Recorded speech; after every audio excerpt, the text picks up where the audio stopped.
Hello, welcome to Access. My name's Nathan and this is a video about open world action adventure survival horror game Days Gone.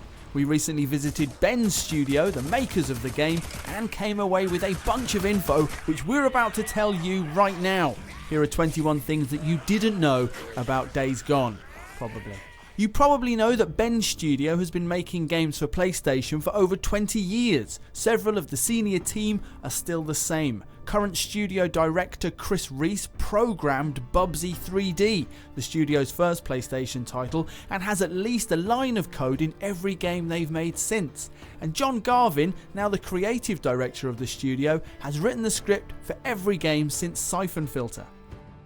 Speaking of the early days of Days Gone, the studio also told us that the internal codename for the game was initially Red Chair, a beer which is brewed in Bend, the Oregon town from which the studio takes its name. People at the studio call the systems-driven ecosystem in Days Gone the Freakosystem, after the swarming creatures that populate the wild. This refers to the game's frequently surprising, interdependent, animal-human freaker system. Sure, everything wants to kill you, but they also want to kill each other. Humans on freakers, freakers on humans, freakers on freakers, animals on freakers, and everyone on you. You might have noticed in preview footage that hero Deacon collects freaker ears from every unfortunate swarmer that he kills. We did wonder if there might be some deranged purpose behind this, but really it's just so you can prove to human encampments that you've been out killing and making the world safer. Speaking of which, there are various encampments in Days Gone's open world. They all have a different character and speciality. Some might be better for gaining weapons, others for bike upgrades, so it's a good idea to decide where to concentrate your efforts depending on how you like to play the game. And one of the ways you'll do that is by finding survivors in the wild, saving them and then sending them to a particular camp to boost their numbers and earn new trust and rewards. Let's talk about combat. Ben's studio designed three distinct but overlapping ways to approach combat in Days Gone: stealth, run and gun, and planned attacks. To accommodate stealth, designers implemented crouching, as well as hiding using things like long grass and dumpsters. Noise scales with speed, so the slower you go, the quieter you are. The ability to manipulate AI movement is important, so Deacon can throw rocks and noisemakers to distract enemies.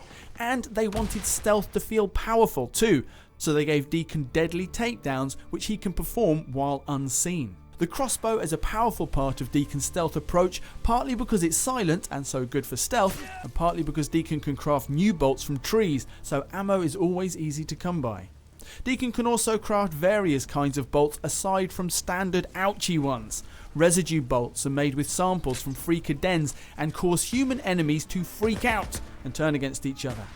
In designing run and gun gameplay, the studio went for 3 quick access weapon slots, sidearm, rifle and special, to increase variety. Ammo is valuable, and to make your decisions more deliberate, ammo isn't shared across all your guns. You'll have to have the right caliber for your weapon.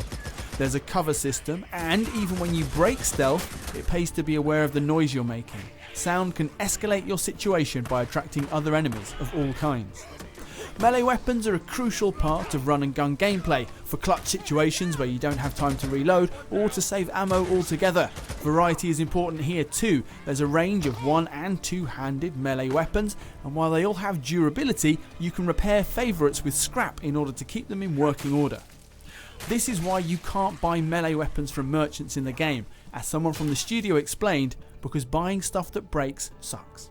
Finally, there's also planning your attack. Things which facilitate this approach include Deacon's binoculars, which he can use to tag enemies while scoping out encampments, tags which then give you awareness and health information about enemies as you sneak about. There are traps which Deacon can craft and place around the environment to give himself an advantage, and it pays to familiarise yourself with the area around you anyway. There are often ways to interact or explode things to help you in a fight. Deacon's drifter bike isn't based on a specific model or range of bikes, but draws inspiration from both sporty off-road adventure bikes and the custom-fit survival bike scene. Upgrading the bike is important for lots of reasons in the game, but partly because the world contains hidden areas, mostly Nero helicopters, which are only accessible on the bike once you've unlocked and equipped certain upgrades. Days Gone is made using a modified version of the Unreal 4 engine, which the developers at Bend Studio discovered doesn't have built-in support for two-wheeled vehicles. Every time you ride a motorcycle in Days Gone, think about this. Those extra wheels are still there. They're just invisible, turned horizontal, and with all physics and collision detection turned off. Let's talk about the Horde. The Horde is very difficult to take on at the beginning of the game, but it's not walled off. It's out there and you can encounter it. They exist in the world with their systemic set of behaviours, just doing what they do. You'll encounter 3 hordes along the main story path, but there are 40 of them in the world, ranging from 50 to 500 freakers. Lastly, the hordes are persistent. If you start an encounter with a horde of 300 freakers, kill 100 of them and run away, then there'll still be 200 of them when you go back. They don't regenerate instantly, although they do over time as stragglers come to join the pack.